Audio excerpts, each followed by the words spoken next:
Okay. Well, it's my honor to welcome our panelists here, Dave, Jamila, Jia, and Wes. I'm just going to have each one of them introduce themselves quickly. Maybe we'll start from Dave. Oh, we cannot hear you, Dave. Go ahead. Hi, everyone. I'm Dave Touretzky. I'm a research professor of computer science at Carnegie Mellon, and I'm the founder and chair of AI4K12.org. We've been defining national guidelines for teaching AI in K-12. Awesome. Yeah, I met Dave before COVID when they were doing one of the first meetings for AI for K-12. He has been having lots of interesting publications and opinions about this area, so very excited to have him here. Jamila? Hi, everyone. My name is Jamila. I currently work for code.org as a curriculum developer, working on our AP Computer Science A curriculum, and a partner as well with Jesse, working on curriculum with Create and Learn as well. I was previously a computer science teacher in Orlando for several years, and before that was a software engineer myself. So it's nice to see everyone. Awesome. Yeah, Jamila has been working with us for a while, advising us on the computer science curriculum. I'm always amazed how much energy she has.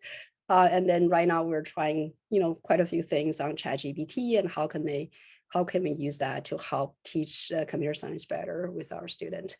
Jia, can you go ahead? Hi, everyone. My name is Jia. I'm an AI technologist. Right now, this year, teaching generative AI in medicine at Stanford.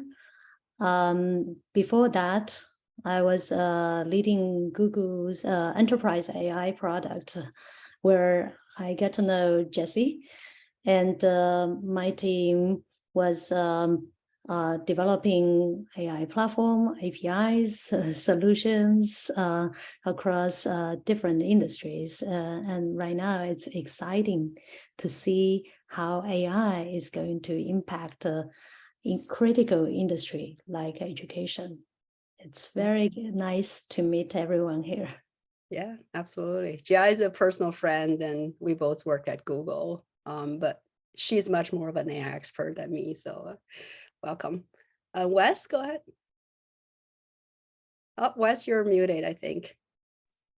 Hi, everyone. I'm Wes Chow. I teach computer science at the Nueva School. It's an independent school in the San Francisco Bay Area. As a teacher, I teach classes including machine learning and computer vision. I also serve as the AI liaison for Nueva. And what that means is I spend time thinking about the impacts of AI for our specific institution. What are the challenges? What are the opportunities? How does this affect policy? Before I was a teacher, I was also a software engineer. Awesome.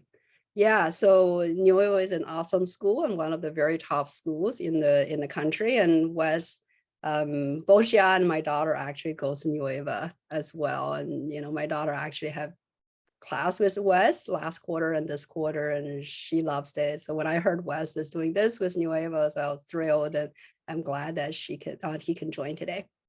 Okay, cool. We're going to start by I'm going to stop sharing now, and so you can see all of our panelists. We're going to start by just saying very quickly what's ChatGPT. I'm sure most of the people who are here knows it already, but just to set context so that everyone is on the same page.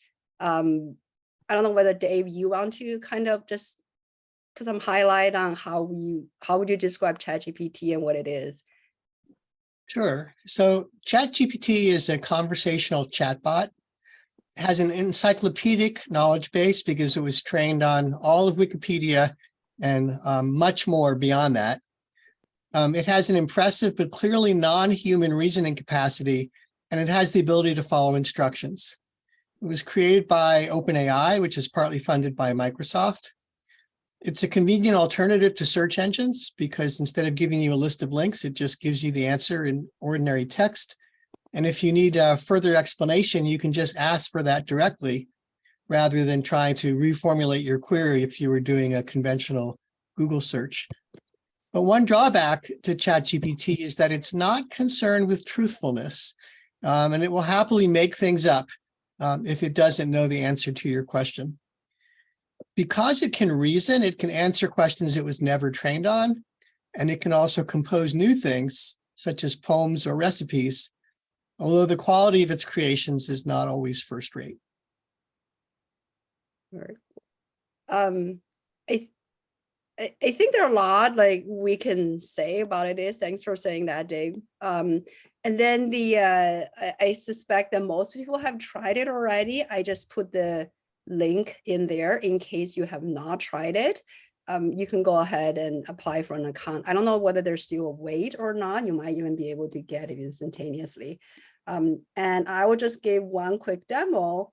But in the meantime, I'm going to have both our panelists and everyone in the audience to think about if you have had conversation with ChatGPT, like an example of things you asked ChatGPT that you thought it gives you a really interesting answer and it makes you feel like, oh my God, this is going to be different, or this is going to have a huge impact. While you guys are thinking about it, I'm going to try one thing. Is you can literally ask for anything, but I'm just going to say, write a welcome. I've never tried this. Welcome message for people attending a ChatGPT event.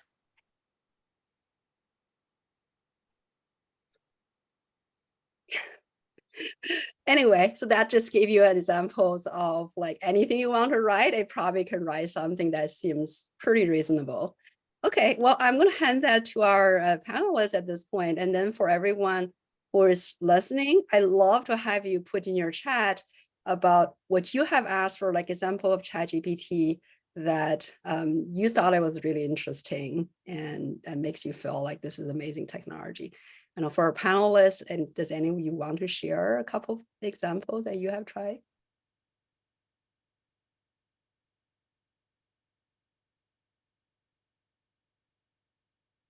Okay, our panelists are a little shy. Wes, I'm going to start from you. I'm sure you tried a lot of it.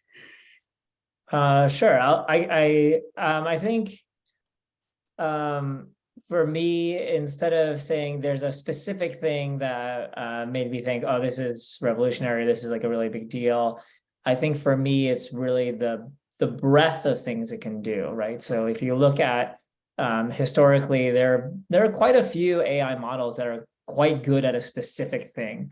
For instance, playing chess, playing Go, but ChatGPT, for me, the thing that is sort of struck me as like, this is a really big deal is that, as Dave mentioned earlier, it can reason or can mimic reason or even have basic reasoning capability about a very broad, very, very broad scope of things, right? It can do anything from writing essays to producing comedy to parodies to, you can say, pretend that you're a character from a famous novel and let me interview you. So it's really the breadth of things, I think, that was impressive to me rather than a specific example. Very cool. Yeah, definitely the breadth is a very significant thing with ChatGPT. Anyone else wants to share? I think it's also pretty good at generating ideas. So often when I try to see something creative and I will play with it. For example, can it come up with a list of names for some specific, if you want to build a web domain, right? So instead of searching, and you can give it some close instruction, and it can give you pretty good thoughts for you to make decision upon, right? So I think because it's a generative model, so its best expertise or properties is actually trying to generate or synthesize lots of information, and you won't feel tired, so it can help you search through thousands and millions of documents to discover answers as well. So yeah, have fun with it and play with it. This is the first time that as an AI technologist, I can see that even people without machine learning experience can give instruction to a chat or conversation bot so that it can generate more personalized or customized result for you. Very true. Yeah, like very accessible, and then give you very customized result, exactly as you said. Actually, I forgot to do this earlier. If everyone who is in the audience can just type in the chat quickly to say, if you have never used ChatGPT, you just say never. If you say I tried a couple of times, just try it a couple of times. Or if you say I use it regularly, maybe you can just say use it regularly. So we get a sense of how familiar that people are with ChatGPT. Okay. Okay, that's cool. It's very helpful to know. And now, Jamila, Dave, like anything you want to highlight about like examples that you have used about ChatGPT? Yeah, I have a couple. Oh, sorry, go ahead. No, I was just gonna say, like, I think I've gotten, I love ChatGPT. And I feel like I'm getting to the point where I'm using it more and more every day, especially to help me with the work that I do. I find myself, and I think kind of building on what Gia said about like the brainstorming, getting ideas. It's been so helpful in like getting ideas for different problems, or even helping to expand beyond my own perspective, in the sense of like how I might explain a concept to students, or how I might explain a concept for a teacher that might be new to the curriculum, that's like trying to teach something, using it to kind of figure out like, okay, like the way I would explain it probably wouldn't make sense to someone, and I'm trying to figure out how to rephrase what I'm saying, and oh, let me see how ChatGPT might say it, right? And then, I give it, like, hey, explain this code segment to a, 15-year-old, and then it like breaks it down differently. And I'm like, oh, cool. And I can build on that and kind of tweak it a little bit to kind of make it a little better, because it may not get it all right. But it at least gives us a good starting point for me to like springboard off of, or looking for different examples of like, I need examples for students to do this particular skill, and I'm running out of ideas, and kind of go on there for that. So I definitely use it a lot for brainstorming. I also use it to generate like fake data sets that I can use in my problems. Give me 20 random names, or give me 20 random numbers between this range, and things like that. So definitely a lot faster than trying to do Google searches for all those things. A lot. That's really cool. That's true. Like having like, it's almost like you have someone who is sitting there, can brainstorm with you like anytime you want, on any type of things, and always knowledgeable. That's very powerful. Cool. Dave, I think you were going to say something as well. I had a couple of interesting experiences. One of them was asking it to do some programming problems. And in one case, it actually taught me a solution that I wasn't aware of. Cool. So that was pretty cool, but it also generated code that was garbage. So it's a mixed bag. The other thing that really struck me was I asked it to quiz me on addition of fractions, and it did fine with that. But I realized this thing's read many books, many mathematics books, so I probably shouldn't be so surprised at that. So I asked it to quiz me on the state capitals of Nigeria. I got every one wrong, but it was just amazing that it just did this instantly. And so I'm thinking about, as a learner, if I need to learn something and want help reviewing something, I could ask for anything, and this will generate a review for me. And to me, that's tremendously powerful. I think people should spend more time thinking about Latin, less time worrying about kids cheating on their writing assignments. That's true. Did you verify the capitals of Nigeria, and did they actually answer it correctly every time, or it was wrong sometimes? I didn't take the time to verify, but I would expect it would get those right.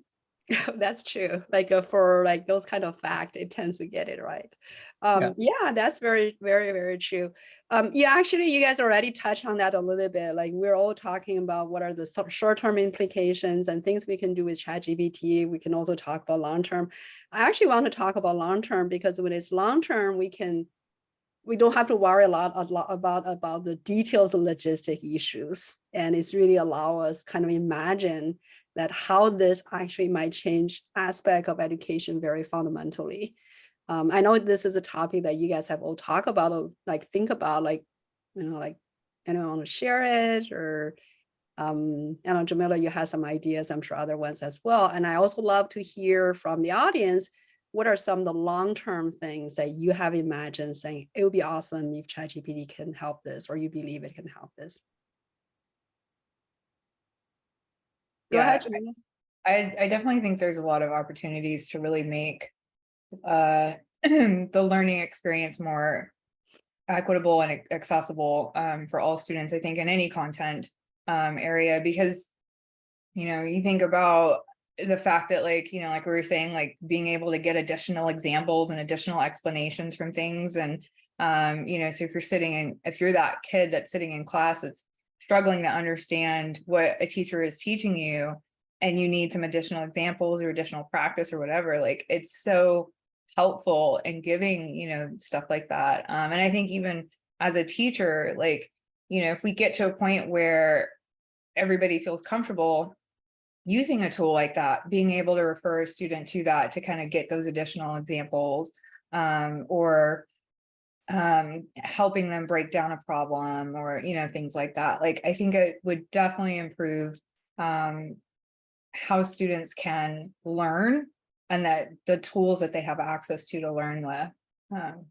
So That's true. Yeah.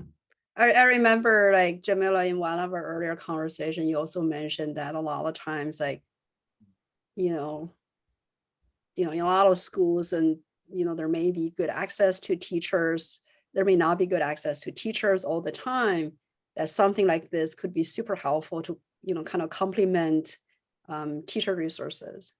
yeah, I mean, and I think especially when you have particularly in fields like computer science, where teachers are often new to computer science, right? They got, they volunteered for it, or they got voluntold to teach computer science. They're not, they weren't previous software engineers. They don't have the deep knowledge of it and things like that. So, it helps that teacher kind of make sense of a concept, so that way they can, help their students understand.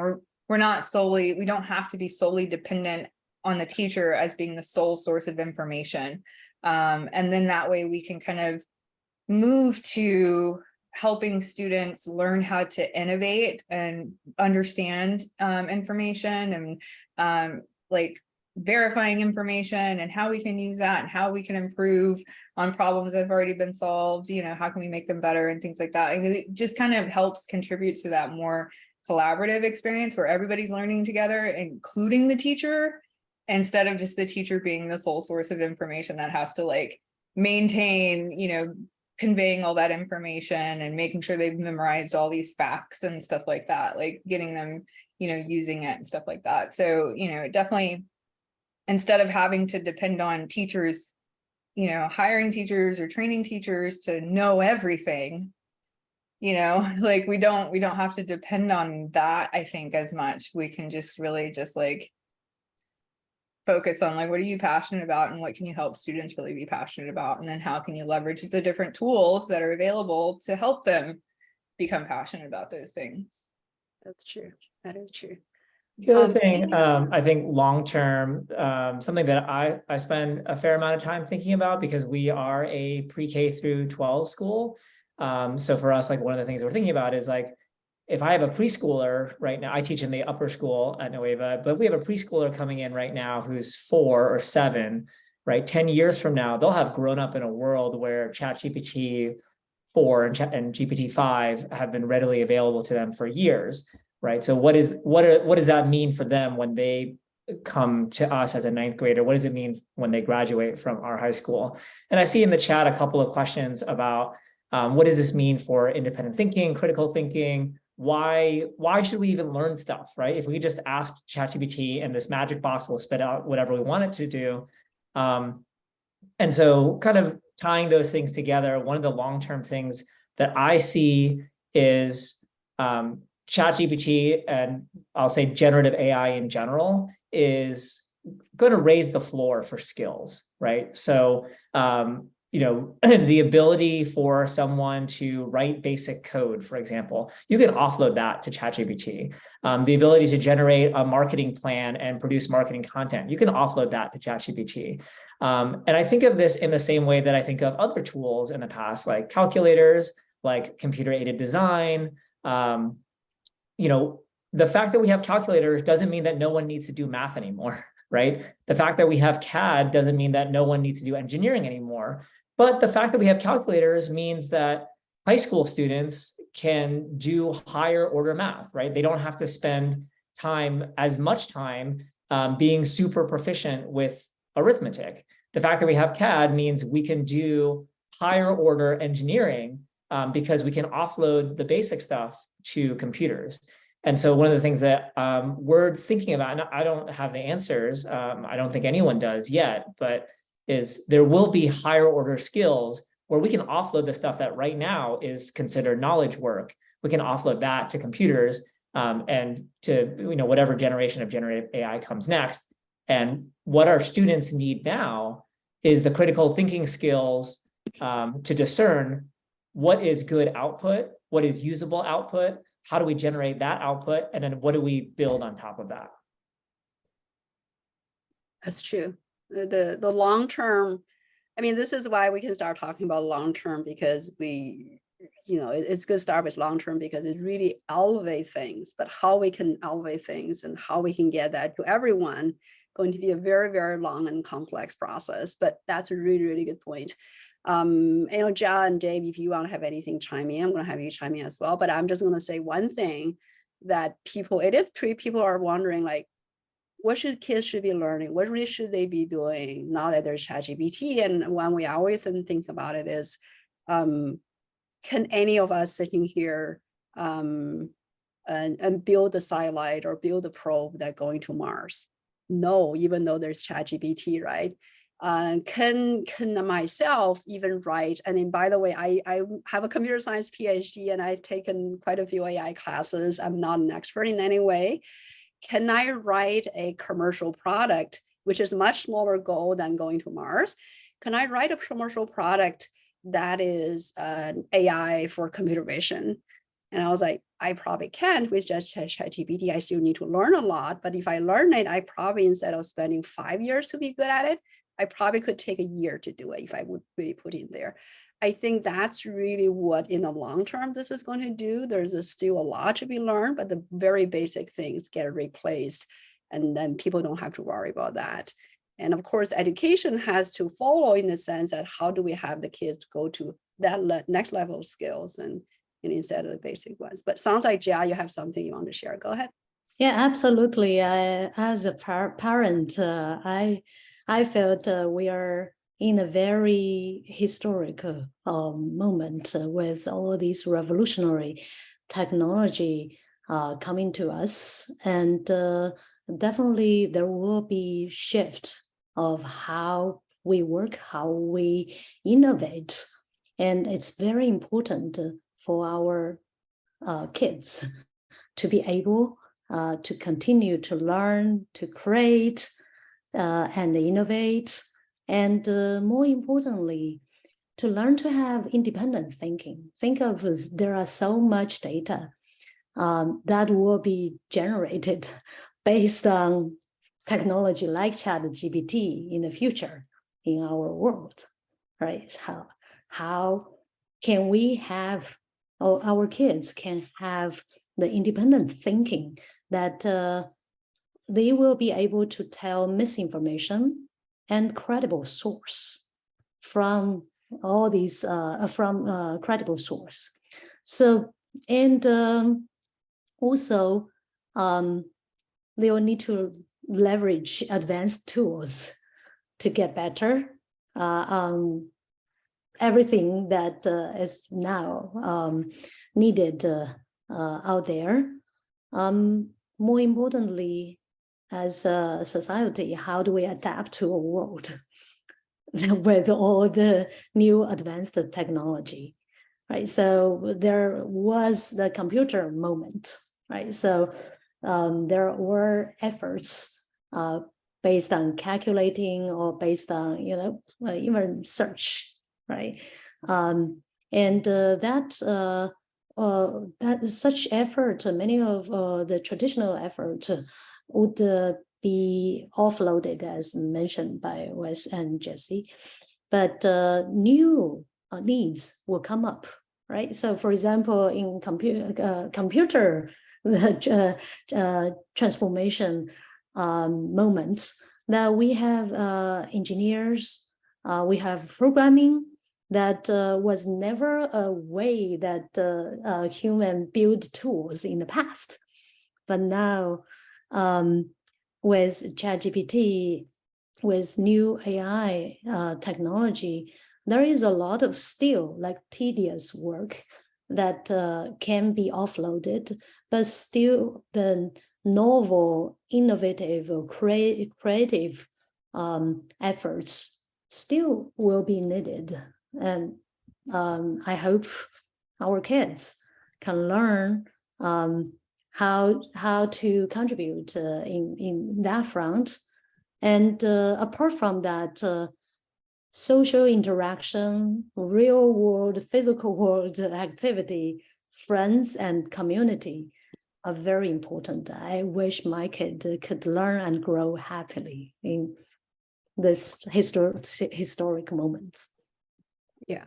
So I think there are a lot of it. That's a very, very good point. There are like so many things are changing. And then, there's a lot of fundamental things are still very important, like working with people, social emotional skills and a lot of other things. We're going to get to some of the short-term questions quickly, because I think that's something like many people really want, like what kids are misusing it today and all that. But just to wrap on this one a little bit more is, like, if people want to write code, they actually still need to learn computer science. Unless they learn it, they don't even know how to use ChatGPT to do it.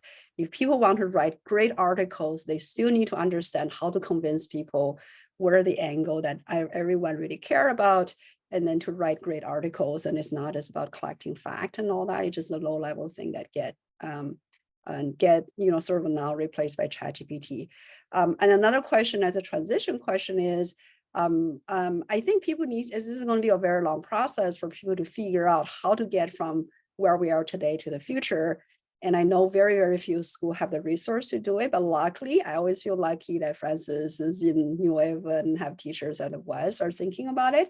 And I think Wes, maybe you alluded earlier as well, is like you will actually have an ongoing effort that you're leading it to try to figure out how ChatGPT might change, how education should be done. I know this is a changing process, and maybe the process of figuring out may even be changing over time. But I just, to the extent that you can share with or comfortable sharing, I wonder if you can share a little bit about how you guys are approaching it at this point in time, at least. Sure. So I think there's a lot to talk about here. I could probably spend most of the rest of the panel talking about it, but I'll just give a brief overview. We're thinking about this in terms of short-term, medium-term, long-term, right? So short-term is stuff like, what do we do we have an assignment that we give 11th graders that is a research paper. What does that look like? How does that get affected by ChatGPT? What is our school policy on use of ChatGPT? Medium-term, this is talking about, this is looking at stuff like, what assessments do we have that need to change? What skills do we need to focus on? What skills do we need to focus less on? And then long-term is bigger questions like, what does learning look like in a world where ChatGPT is widely available? And what are the skills that students need in that world? Right.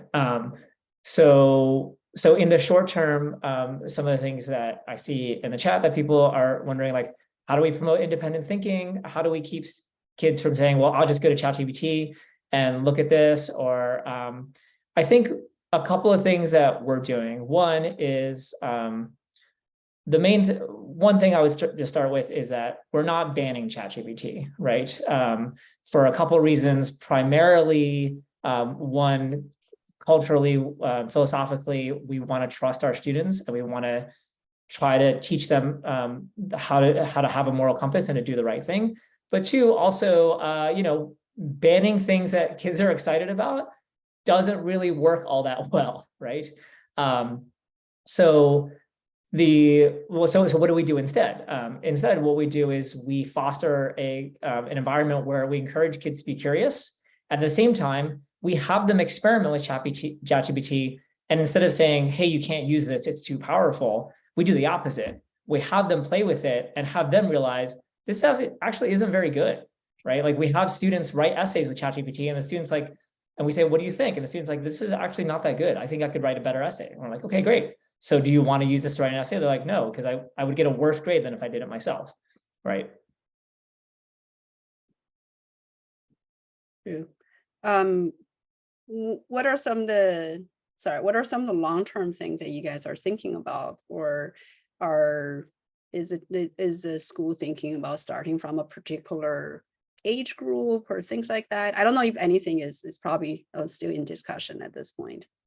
Yeah, we've been focused mostly, everything is moving so quickly that we're mostly focused on short and medium term, starting to look at what are some novel things that we can do in the classroom with ChatGPT. And there's some exciting stuff there that I can talk about. Longer term, thinking about sort of more broadly, you know, what are skills that students need? What is learning? What tools can we build or that we need? That stuff we haven't done a whole lot of thinking about. We have some ideas, but nothing we're putting into practice yet. Yeah, that's great. Yeah, so hopefully then Nueva and any other schools who are trying with this can keep sharing, and then hopefully a lot of schools will benefit about it as well. So we're going to shift to short term, because there are definitely concerns about like what we should be doing now that kids are using ChatGPT to find answers. And I don't know if every school or every teacher have, you know, this kind of luxury to be flexible with how they teach students and all that. But for those of you who haven't thought about it, I just want to show you one thing, that this is a Notion. And then the way to write about it is actually people using ChatGPT today, they're going to the website, and pretty soon, right now, this is already live on Notion. And pretty soon, I imagine something like this will be in Google Docs, Microsoft Word, everywhere. It's actually going to be very hard for them to not using ChatGPT. So when you go use Notion, what happens is, hopefully this is going to like look bad. This is a GIF. Like when you're trying to write something, by default, the very first thing it says is write ChatGPT on something. And I just said, write about solar system. I think what I said is write about solar system. And then it started writing about it. And then for those of you who haven't tried Notion, you can try it here. And I just said Notion, writing it about ChatGPT. If I do space, it's even harder for me to write normally now. I felt like it, you know, the ChatGPT is so much easier. I know, I'm just saying, you know, how to code Python or write an essay about Python or whatever. I have a misspelling here. It may not let me do it because I think I use up all of my AI quota here. But the idea here is it's going to be like so in front of everyone's face that it's not going to be, hey, I have to worry about kids go to ChatGPT. You have to worry about, you know, it's going to be really hard to not use it. So yeah, so with that, I'd love to hear from panelists, like if you have specific examples about how you think, whether it's about teaching coding or other areas, that how the teachers can actually specifically take advantage of it at this point. Yeah, I think, you know, I think this kind of goes back to even kind of stepping stone towards that long-term vision of using ChatGPT to like help students understand anything. But I think especially when we're thinking about like code, you know, for looking at, I think about, for example, like as a teacher, I would have my students like look at, examples of open source code from, other programs, right? Like, let's look at like the code that runs this app that you use on your phone every day. Like, let's look at Twitter's code, for example, or, whatever. And then, I'd have the students like kind of look at it, see what you can understand, what you make sense of. But I think if I had ChatGPT as a teacher, then I would have had them probably then instead put that in ChatGPT to, put pieces that they didn't understand in there and have it explain it to them. Or even like rewriting, code differently and things like that. Like, okay, after you implement your solution, then put it in ChatGPT and see if there's another way to do that, and then compare, like, is your solution better than the one it came up with, or is the one it came up with, is there something you can learn from the one it came up with to improve your own, just getting students to a point where it's not just spitting out the same code that, for problems that we've already solved a million times over, right? It's getting them to think about, like, how do we improve and innovate on what already exists? And I think kind of doing activities like that, really strengthens their understanding of the code that they're learning, whatever programming language that they're learning. But B, like, then gets them to think about, beyond that, in terms of like, okay, I've written this code and it works, but does it work well? And how can I leverage tools like ChatGPT or my peers or, any other resources to kind of figure out, like, how do I make that better? Or if I'm modifying someone else's code, or looking at someone else's code and I'm trying to figure out how to add or implement it in my own program, and I don't understand parts of it, how can I use tools like this to make sense of that, so that way I can use it effectively in my own programs? So I think those are things that, like, teachers could even start doing now, to help students, like, understand how smaller chunks make up those bigger chunks and how bigger chunks can be broken down into those smaller chunks. That's cool. Yeah, that's really good tips about codings and all that. Anyone else have tips on how to deal with this, or even the audience? So I'd like to encourage people to explore the dialogue capabilities of ChatGPT. It gets so much more interesting when you go beyond just asking a question and getting an answer back, because you can dive deeper into it. Or you could say, give me an argument for why cats are better than dogs. And maybe it does. And then you say, well, give me the opposite argument now. And then, maybe some particular points in that argument, you might want to drill down deeper, or you might want to push back against and say, this isn't really convincing, this point that you made here. And it'll actually let you do that. It'll let you push back, and it'll try and reformulate things. It'll try and suggest alternatives if you don't like the answer you got originally. So you can explore things much more deeply than is possible with a conventional search engine, where you can't have a dialogue at all. And I think getting skillful at that is maybe a new kind of learning skill, right? It's something we haven't done before, because most of us haven't had personal tutors who are as smart as ChatGPT and who will patiently sit there and have a discussion with us, right? And now we've got this thing that can do that. And I think learning how to employ that effectively is a new skill that we're going to see emerge. That's actually really interesting. Yeah. So there are a lot of concern to say, well, what kids are doing instead of doing homework on their own, like they just talk to ChatGPT. Like, how about even in the short term, you can do that? Just incorporate ChatGPT to be part of the assignment. And that's it, right? So, going back to what Jamila was saying on the coding side, like one thing we're thinking about it teaching Python is, it's really hard when kids just start learning any kind of coding, there's so many syntax problems, it's really hard for them to write complicated code. And then when we give them an assignment, you can assume they can do like 45 minutes, they can probably write just a few lines.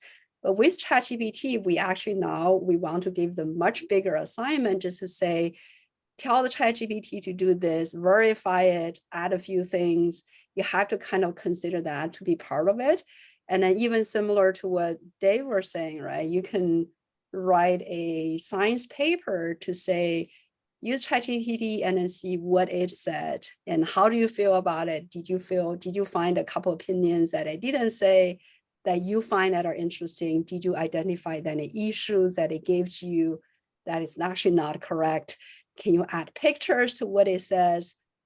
Just like incorporate it into part of the homework as opposed to, okay, I'm going to have to prevent the kids from doing it. There are, like people mentioned earlier saying that, there's also saying that, oh, the things are wrong. Being wrong is actually opportunity. We're using ChatGPT today, assuming it's going to be wrong sometimes. And we actually ask kids to verify it. And that learning process is great. And if you think about that, kids are learning a lot more. They're just like, maybe previously they were spending a lot of time searching for materials and not knowing where to search for it. Now they have it right away and start building on top of that. It's actually very, very powerful. So I don't know, like anyone else has this. Go ahead, Jen. Yeah, I would completely agree. If we can leverage it always like a tool, right? So just like we have a calculator or a computer, we can do much higher level efforts. And as a technologist working on generative AI, we always struggle, right? So on one hand, we have seen people believing this is so perfect, it's going to replace human work. And on the other hand, we have been struggling how to make sure it doesn't make mistakes on mission critical tasks. So I feel that right now it's neither it's perfect or it's completely useless. We are just in the process to have the technology much better, but human needs to learn how we can leverage such a tool, and our kids can learn to make use of it instead of completely depends on it.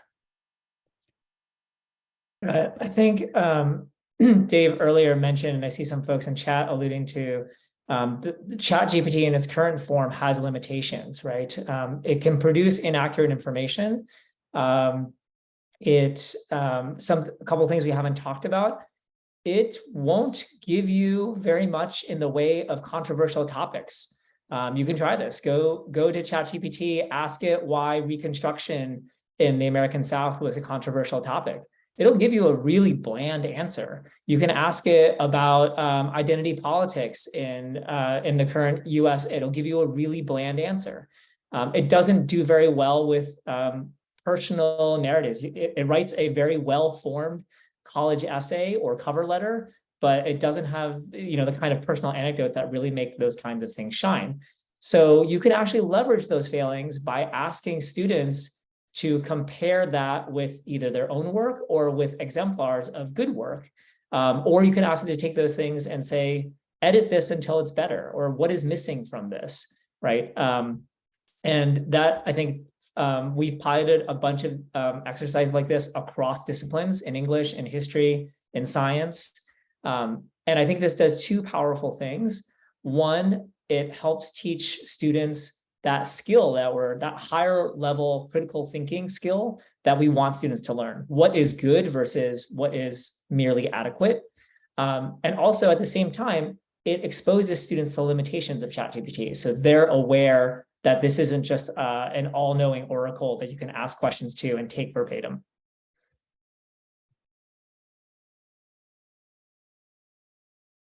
Yeah, definitely. Like the fact that it's partially wrong sometimes is actually great opportunities for doing critical thinking and then comparing and contrasting, as you said, which is, yeah, very, very true.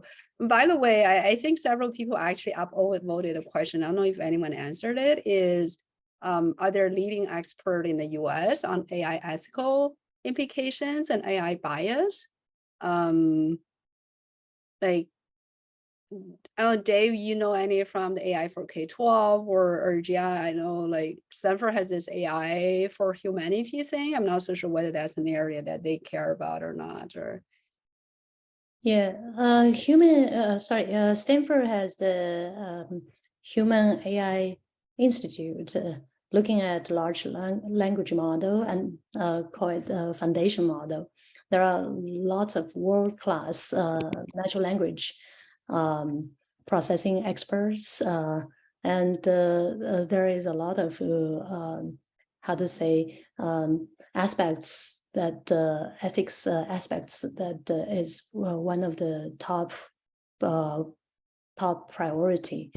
And talking about that, actually, Wes mentioned ChatGPT sometimes doesn't give an opinion or trying to give you well-around answers. Does anyone know why it behaves like that? I know Dave probably know the answer, but so two potential aspects related to it. So one is it has been learning from the web information like news, like wiki, etc. Right? So it speaks always in a tone that is very confident, and two. There is an algorithm or a framework that is designed specifically for ChatGPT to learn from human feedback based on reinforcement learning. So there will be human trying to learn if some of the answers are too biased or too violent, it will be labeled. And it will be the feedback would be provided to the machine learning algorithm. So it's part of the design to handle such a situation. But there is pros and cons because of the how to say the current state of the machine learning approach. yeah, speaking of that, actually, I see several people ask about like just the safety concerns for kids. Like, is there an age limit, and is it safe for kids to use? I know they do a lot of work in terms of trying to make sure there's no inappropriate content, whether it's for kids or for adult. I don't know if any of you have looked into this more specifically. So they do have a great effort put forth to censor this thing. In fact, they're using AI technology to review potential answers that come out of the GPT-3 model and to automatically flag answers that would be problematic. And of course, this also led to controversy because in the early days of the release, it wouldn't say anything nice about Republicans, but because it would say, oh, I can't comment about that, but it would happily say nice things about Democrats. They got a lot of heat for that. So I think it's a little more balanced now. But yeah, I think ChatGPT is safe for kids because they have all these controls in place. And there are people who have found workarounds to get around these controls. And that's made the news as well. It's kind of interesting, the reason that it's OpenAI getting all this publicity is because Google was too afraid to make their tool public. And so OpenAI is getting all the glory, but Google actually, they're the ones that created the transformer architecture that GPT-3 is based on. And Google claims that their large language models are even better than GPT-3, but they didn't have the nerve to make it public. They have more to lose in reputational cost than OpenAI had. That is definitely true. Yeah. Wes, did you have something you want to say, or I saw you unmute yourself? Yeah, I think I'll add in terms of so something that So Dave alludes to sort of like explicitly dangerous content, right? It does have guardrails on there. They're pretty easy to circumvent. I as an experiment, I tried to get ChatGPT to write me something sexist, and it wouldn't do it off the bat. But within 2 or 3 prompts, I got it to write me something that I was like, I don't even want to read the rest of this, right? Like it was pretty offensive within a couple of sentences. But also, I think something that's interesting is that because it's trained on writing from the internet, right? Like we've all been on the internet, we've seen writing on the internet. There's a lot of encoded bias that is really quite hard to spot, even for adults, and will be especially hard for younger learners. So I'll give you one example. Some colleagues of mine recently were playing with ChatGPT and they asked it to write a professional letter to a family. Great, it did that really well. And then as an experiment, it said, now rewrite this letter as though it's coming from a Black female teacher, right? All it said was that the author of this email is Black and female, and ChatGPT spit out the exact same letter. It just added a bunch of y'alls, right? Which is really problematic, right? But if you're 8, right, and you're exposed to that, you might be like, okay, well, that is ChatGPT, like everything else seems coherent. This seems like English, right? And that's a bias that I think is a little bit more subtle. That's like a little bit harder to spot, especially for younger learners. That's really interesting point, because there are like 2 aspects of what you said that make me feel like one is the inherent bias is going to be so difficult to spot, and there's going to be like in a lot of places, and the bias is one aspect, and then the other aspect is everyone already knows to tell their kids that don't trust everything on the internet, and probably don't trust most of the things on the internet. We probably start to tell kids that don't trust most of things or a lot of things that ChatGPT says. It just, one of the things has to be like part of what we do. And then this event probably going to run a little bit of 5 to 10 minutes over. And hopefully our panelists can stay a little longer. And then for those of you who have to take off like on time, I'd love to have you fill out the survey for us. And then if you feel like you have remaining questions you want to ask our like a panelist, this is a good time to put in the chat as well. What I'm going to do in the next couple minutes is show you a couple of survey results. And I also, earlier on, I had everyone fill out a survey, and I'm going to go through that as well. And then we're going to answer several more questions from audience, and we'll finish after that. So this is actually came out, some of you might have seen some of these surveys before, but this Walton Family Foundation survey actually came out just a couple of days ago, where they surveyed over 1,000 teachers and over 1,000 students. At least for the people they surveyed, it feels like over half of them already using ChatGPT for their work. And it's not clear whether they use it as part of assignment or not, but definitely, kids are using them as well, and teachers are using them as part of the tools. The study.com survey came out earlier, and then this one probably got a lot of news as well, because it's from Stanford, that a lot of people are using ChatGPT, and I suspect that the actual percentage is probably higher than that, like 17%.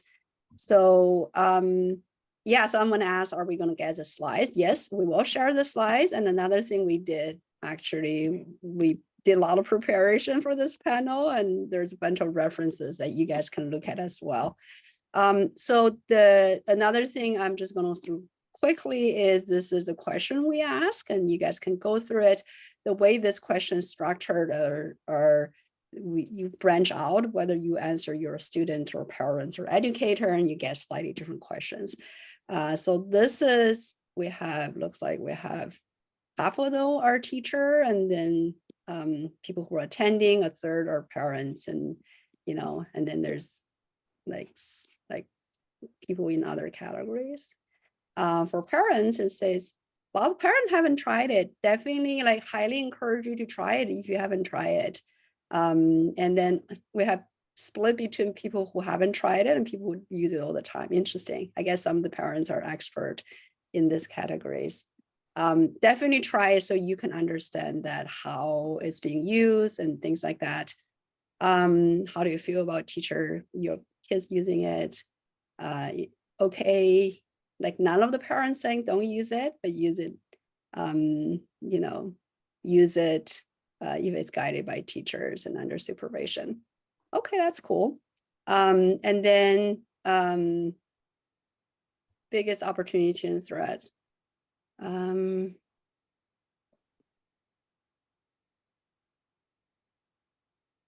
Like parents are worried about using it, like kids might use it to cheat. I think this is actually my personal opinion is like, by the way, panelists, feel free to jump in. And is a lot of that we might have to rely on the teachers to kind of use ChatGPT more proactively.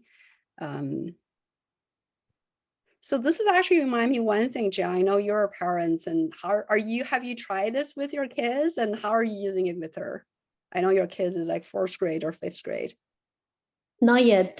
When I try to come up with a few, like, say, some brand name, I was trying to use ChatGPT myself, but I asked the same question to my daughter. She came up with a very different answer than ChatGPT, but also very, very interesting. So I can see so there are at least a human can still contribute to the creativity world. Yeah. It's interesting to see the creativity of ChatGPT. Is it more like a kid's level or adult level? That's interesting. It's probably adult type of quote unquote creativity. That's a very interesting angle. And then these are the questions we asked for teachers, educators. Lots of you have tested out. Most of you have used it. Yeah, definitely try it out and then try it. I would encourage you to try it out on Notion as well. It really gave you a sense of what it looks like in the future. How many of you are using ChatGPT? Yeah, most of people actually feel like they're fine. Most of teachers feel like it's fine for them to use it a lot, unless, as long as it's either guided by the teacher or they are transparent about it. Because we just talked earlier that there are a lot of opportunities for this. And then I'm going to have you guys read together with me as well.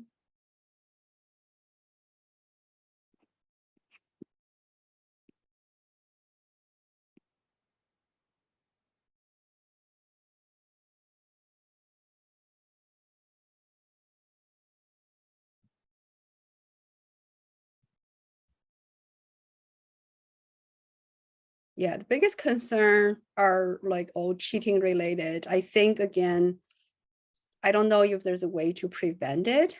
There is like my personal suggestion, I think our panelists says the same thing, is really just actually use it. Once you start using it, you're going to find it's actually really helpful for learning. And these are the student.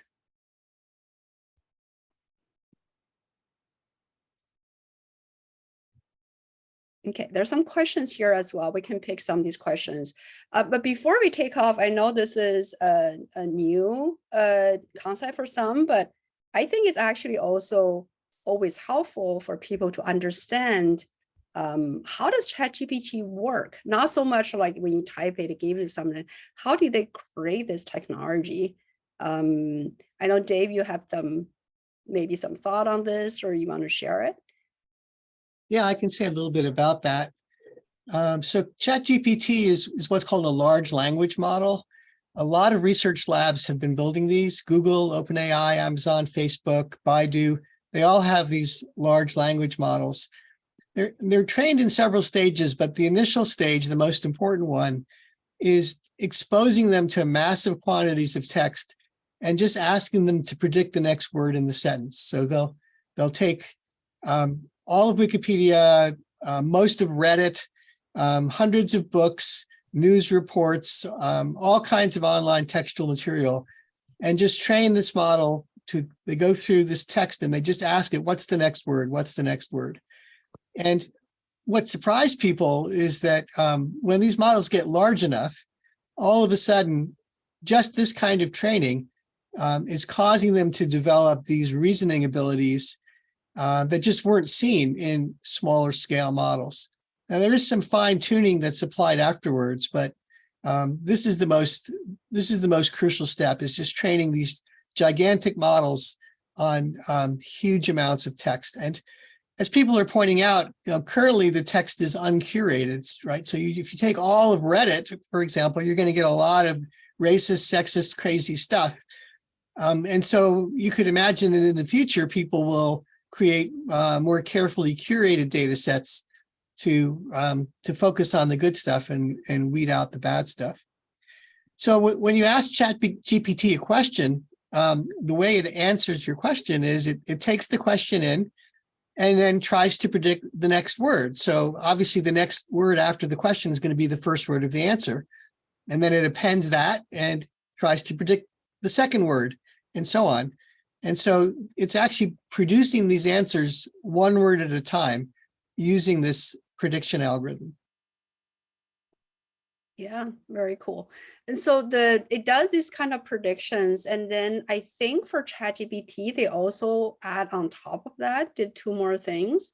On top of the GPT-3, did they also do something like I think they did some supervised learning after that, and then they did some reinforcement learning after that. That's right. In something called reinforcement learning from human feedback, they had to generate multiple answers to a question, and then they paid human raters to rate the quality of these answers. So that's a kind of a fine-tuning step that came later. But they only had a few thousand of these question and answer sets. So it's a much smaller scale thing than the original text that it was trained on. But it made a big difference to the quality of the results. Yeah, apparently that whole process made a huge difference on the quality of the result. I don't know, Jia, you have anything to add? I know this is an area that you're paying a lot of attention as well as an AI expert. Yeah, I felt right now, ChatGPT, because it's trained on the vast amount of the internet data, it can give generic answers to many of the questions associated with such data. But I believe in education, in different industries and domains, there are specific knowledge that still haven't been harnessed significantly by the current ChatGPT technology. So many of the researchers, technologists like me are still looking into how do we combine the domain-specific knowledge with the generic public knowledge. So hopefully, if we can solve or partially solve that problem, much of these imperfect results would become much better. That's a really good point. Yeah. Very cool. Yeah. So let me one last question maybe that someone asked, like, if it's trained on the web and then more and more people keep using ChatGPT and more content on the web ended up to be created by machines and then learn on the internet, and would it actually get worse over time? I don't know if anyone knows it for sure, but I'm sure you guys might have some thought. So several people have predicted that as ChatGPT is used to generate more content, and we're already seeing people doing that. BuzzFeed, for example, has announced that they're going to use ChatGPT to help generate some of their content. Mm. So yeah, potentially there's a little bit of circularity here in that the next generation of GPT will be in part trained on the output of earlier GPTs. And, that you could think of that as sort of polluting the data set with its own output, which is another reason to try and think about having a curated data set where we just look for the highest quality things. Mm. I think I heard somewhere, maybe it's in China or something, they start to have people require them to put like a watermark on it if it's actually generated by AI. I don't know if other places would do it or if it's actually practical to really do it for every single piece. But yeah, definitely, that's really interesting. Cool. Any other last questions or comment from our panelist?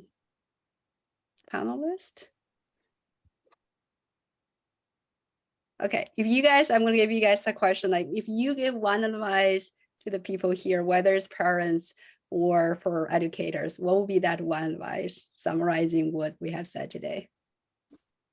And while you guys are thinking about it, I'm just going to say that several people asked about the deck, as well as the recording. Yes, we will share the recording, and then I will share the deck as well with like sort of all the different research that we have done. And again, I encourage everyone to go try it. Not only try ChatGPT and try Notion, but go ahead, panelists. What would be one advice that you give to people, whether it's parents or to educator? So my advice would be that everyone should be aware that this is a history-making time. This is like the discovery of radio or the discovery of spreadsheets, and you have a chance to be part of that. So I would urge you to play with ChatGPT, to have your children play with it, because years later, they'll be able to look back and say, yeah, I remember when these first large language models became available to the public, and I was there. I participated in that. It's a chance to be part of history that doesn't come that often. That's true. It's a great new tool. Okay. I would say I'm an optimist by nature. I think you sort of have to be a teacher. But I would say for both parents and educators, to rather than frame this as a how will ChatGPT destroy children's or students' critical thinking skills, to think of this as reframe this as an opportunity. How do we use ChatGPT to reinforce and teach and enhance students' critical thinking skills? Because there's lots of ways that we can do that. We're just starting to scratch the surface of that. There's a lot of interesting research that's coming down the pipe. There's a lot of ideas that need piloting and practice and refinement. They're not all going to work right away, but I think there's some really exciting stuff out there if we're willing to try it, and also be willing to, accept that some of them are going to fail, right? We're going to have some ideas that are not going to work, and to iterate and double down on the stuff that does work. Yeah, that is interesting. Yeah, that definitely so much opportunity. It reminds me, as you were saying, that is like, this is when a drill just got invented. We're going to start using a hammer for the nail. So the drill might sound dangerous, but it does things a lot faster. So definitely try to use it. Jia and Jamila? Totally. It's a very interesting time and novel technology that I would encourage everyone embrace it and adapt to a world that will have it while it is not perfect yet. Yeah, everyone can use it. Last but not the least, Jamila. I think my thing, what I would say or encourage, especially for educators, is really figuring out how to leverage ChatGPT to support student learning, like all students in the classroom, not just the ones that are sitting at the front row that have the first hands up to answer questions, but also the students in the back that are trying to hide that they don't understand. How can you leverage a tool like this to help them understand, right? There's so many different things that you can do with it. So I definitely encourage you to explore, think about those students. Who are those students that are sitting in your classroom right now?